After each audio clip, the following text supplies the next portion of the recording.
modesty doesn't have to be oppressive. It's a way that a lot of women choose to express themselves, to protect themselves from being seen as anything other than a human, right? I've heard a lot of people say that when they started dressing more modestly, people would look at their face more, right? Instead of like looking down here.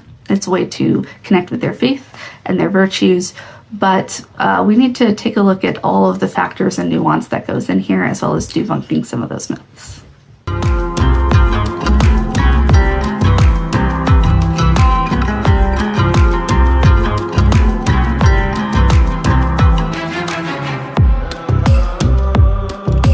Assalamu alaikum, welcome to Muslims with Progressive Values. I'm your host, Kendra Cordova. Today we're going to talk about modesty. So yes, Islam does prescribe modesty as a core value within Islam, but as a progressive Muslim, a modern Muslim, trying to understand what that means in the context of where you live, you know, your life, your connection to God, all of these things, and those progressive interpretations that we've talked about in previous videos.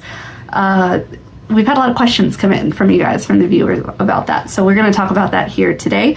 We're also going to break down modesty myths. If you want to understand sort of like the breakdown of the ayahs within the Quran that talk about wearing a veil or covering yourself, I did make a whole video about that. The issues of class, which were the main issues there, right? Some of the fatwas that were brought out that talked about how, you know, slave women were not supposed to be covered, and everybody can look at them, which shows that it wasn't just about protecting women, but it was about sort of this class divide. If you want to learn more about that, go to that other video.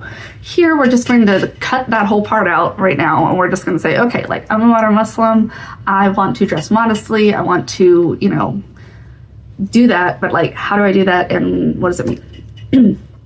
So first of all, let's get a definition here of modesty, right? So modesty is behavior or manner in a way to avoid indecency or not being too proud or confident in yourself and your abilities. Now, this doesn't mean, you know, I can't love myself, I can't practice self-care, I can't be proud of myself, but it's saying that sort of this excessive idea of like, I am awesome, I am better than everybody else, which we've talked about in previous videos as being a major sin, considering that you're better than other people and you get to judge other people because you're the best. Just trying to show off to everybody that I'm the prettiest or I'm the smartest, and I'm, you know, that is immodest, right? To be modest is when you go and, let's say, volunteer your time and you don't tell everybody about it and post it all over your Instagram because you're just doing it because it's something important to you. Not being so consumed in your looks, right? So when you look up scholars, they're all going to have sort of like differing opinions as to what needs to be covered and how it needs to be covered and how the situations are, especially when it comes to cultural backgrounds. So what part of the world they come from, etc. We're going to talk about that in a minute, about how like culture plays a lot into how modesty dress is expressed. We need to just first break down a few of these modesty myths first, because a lot of times when it comes to talking about modest dress, these are the myths that get like thrown out. And so I want to let you know which ones are correct and which ones are extremely incorrect, how you can go learn more about that. The way a person dresses has nothing to do with their chance of being assaulted, essayed, etc. So it's also important to remember, first of all, that when people bring up the whole concept of modest dress, they're often saying, you know, well, you know, to cover yourself up from people you don't know, from people that aren't within your home or your family or your spouse. However, it is these mihrams. 76% of women murders were known to them. It was usually a husband. 16% of these were by family members. So the majority, over half, right, over 3/4 of the assaults and murders that happen to women are by people they know. It's much less likely that you're going to get it from some random person. As someone who has been a victim of SA and domestic violence, and someone who has known lots of people who have gone through this, they can tell you it is usually the people that are closest to you and in your family that are going to do this to you and harm you. So the idea that, you know, you're covering yourself to reduce chances of being attacked, it doesn't hold true here, because you're more likely to be attacked by your family or by your spouse than anybody else. It's also important to note that we have this multiple critique, which I've talked about in previous videos, which basically means like we can look at both sides and say that there are problems. For example, the West hypersexualizes women starting at a very young age. It's awful. It's disgusting. It makes women extremely self-conscious and has them focus on their looks and their beauty and how sexy they are as being their identity and their worth in the world. And that's extremely toxic, and it creates issues like anorexia and bulimia. It just really tears women down and causes all of this problem by pushing so much about how they look.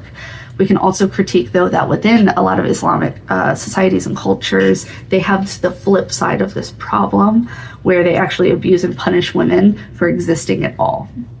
So while in the West they say, women, are only there to be sexy, and then in Islamic culture we have this like hyper purity culture that punishes women for like having hair, for being pretty, which in most cases, again, is just existing, right? Just like having skin or hair or a body.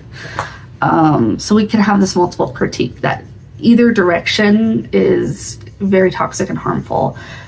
We need to stop trying to control women's bodies, and we need to stop trying to control them and make them the way we want them to be, and instead allowing them to find what modesty or what their expression and self is, without this like fear of either.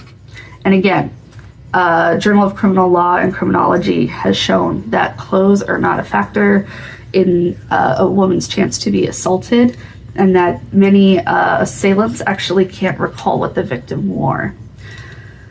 The most powerful example of this, obviously in our own lives, many of us have actually experienced this, so we know that, but one of the most powerful examples of this lesson that I saw was the Susan B. Anthony project, What Were You Wearing? Survival Installation. It was originally put at the University of Arkansas. Look it up, it's amazing. It literally it's like an art gallery where it shows the outfits of the victims of what they were wearing when they were essayed. So yes, this is a really strong art exhibit. It shows you all of the different outfits and really breaks that myth down. It allows people to share their stories, and it has a little box next to each of them where it shows like what their story was. So very powerful, definitely go look it up. So now that we've broken down some of these myths, let's take a look at the things we should consider when we are dressing modestly and we are trying to, do our best to follow that virtue in the modern world. What do we need to understand? So obviously the Quran, again, if you want more information on that whole context, go to my other video on hijab. But basically, in the Quran, it does state that you need to make sure that your chest is covered, this area right here. So it's a good rule of thumb just to say that any part of you that would be considered reproductive in some sense, right, that's tied to sexuality or the, having of babies, any of that kind of stuff would be, just general rule of thumb. That's in most cultures and societies around the world, right? Chest down here, good to go. Also understanding culture. So what is considered normal dress where you are? What would they consider to be modest? So a lot of people have that rule like hands, face, and feet from the hadith, right? And then what kind of clothes do they wear that cover their body in that space? What is considered normal and nobody's even gonna blink an eye of seeing it? If you're wearing capris, like is showing your ankles, a big deal, because it's also important to understand that if you are in some places like here in the West, because of some of the Islamophobia and the stuff going on in the world, there's also some danger for wearing a hijab or a burqa, niqab, and things like that. That can actually draw more attention to you and might be considered immodest because you're not necessarily going through a room without drawing attention to yourself. You'd actually be drawing extra attention to yourself, and sometimes even violence. Safety is important. This is the same as if you go to a place where modest dress is much more common, right? Understanding what dress is considered normal there, and making sure that you are being respectful of their cultures when you go there, right? To, not walk through the mall in a bikini if you're in an area where, everybody covers. Weather is another big one, whether it's hot or cold outside, if you're going to be swimming. We have to talk about safety. Overheating is unsafe, right? Etc. So career is another good one. Like, what are you going to be doing for your job? How much movement do you need during the day? What kind of clothes are best for the job that you're trying to do? Movement and safety. Like, you're a firefighter, you do not need like flowy garments around you at all times, right? Things like that. So just safety, temperature, culture. Where are you in the world? And then finally, identity. What is your identity? A lot of hijab styles or abayas and things like that come from different parts of the world. Whatever your history and your culture is, right, that can be really important.